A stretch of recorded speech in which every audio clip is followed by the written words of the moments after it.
இப்போது டெக்ஸ்டைல் பொறுத்த வரைக்கும் பார்த்தீங்கன்னா சேலமில் வந்து கம்பேரிட்டிவ்லி வந்து டவுன் ஆகிட்டே தான் வருது.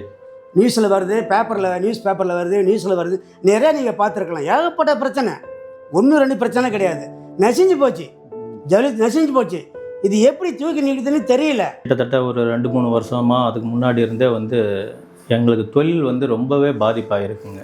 அந்த பாதிப்புடைய காரணம் அப்படின்னு பார்த்தீங்கன்னாக்கா, சுருக்கமாக சொல்லணுன்னாக்கா, இப்போ இந்தியாவினுடைய முதுகெலும்புன்னு பார்த்தீங்கன்னாக்கா விவசாயம்னு சொல்கிறாங்க. அது மாதிரி நெசவாளர்களுக்கு வந்து ஒரு முதுகெலும்பு என்னென்னு பார்த்தீங்கன்னா ஜவுளித்துறை. அந்த ஜவுளித்துறை வந்து இன்றைக்கி தேதியில் பார்த்திங்கன்னா ரொம்ப நசுக்கலாக இருக்குது. நான் பாதிக்கப்பட்டிருக்கேன், எவ்வளவோ பாதிக்கப்பட்டேன். எங்கள் தொழில் பாருங்கள், என்னுடைய பட்ட தொழிலெலாம் நின்று போயிருக்கு.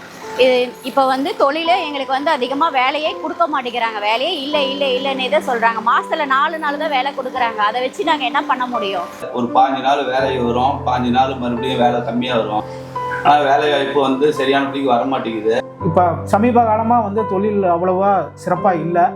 இங்கே சப்போர்ட்டே இல்லை அப்படிங்கிறதால தான் வந்து கொஞ்சம் கொஞ்சமாக வந்து 1000 எக்ஸ்போர்ட்டர்ஸ் கடை இருந்த இதில் வந்து கொஞ்சம் கொஞ்சமாக இப்போ எனக்கு தெரிஞ்ச ஒரு 100 பேர் தான் பண்ணுவாங்க. என்ன மாதிரி வந்து 3rd ஜென்ரேஷன் ஆண்டர்பிரனர்ஸ்லாம் வந்து விரல் விட்டு தான் எண்ண முடியும். இப்போ நானுமே வந்து என்னோட பையனுக்கு வந்து இது கொண்டு வரணுமா அப்படின்னு நான் யோசிச்சுட்டு இருக்கேன்.